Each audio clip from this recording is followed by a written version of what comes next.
Get your hands on indie art for a special price and a special cause.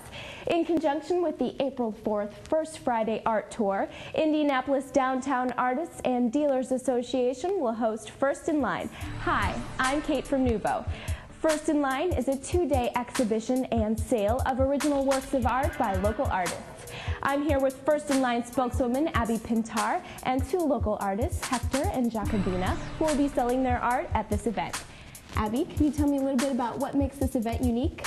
Sure. What's so great about this event is that people arrive and it's set up like a regular exhibition of artwork, but instead of, coming to see the art and leaving, if you're interested in buying a piece, you get to take it that night and you buy it for $100, which is a great price for an original piece of artwork.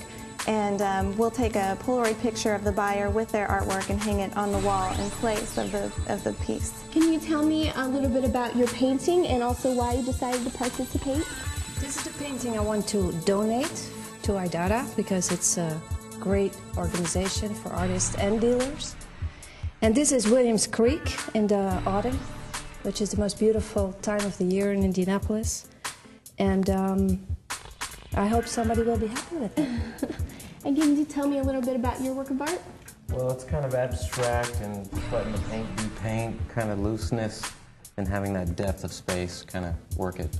First in Line will take place at the Wheeler Arts Community Center in Fountain Square on April 4th and 5th. For more info, check out nuvo.net. For Nuvo, I'm Kate on IMC.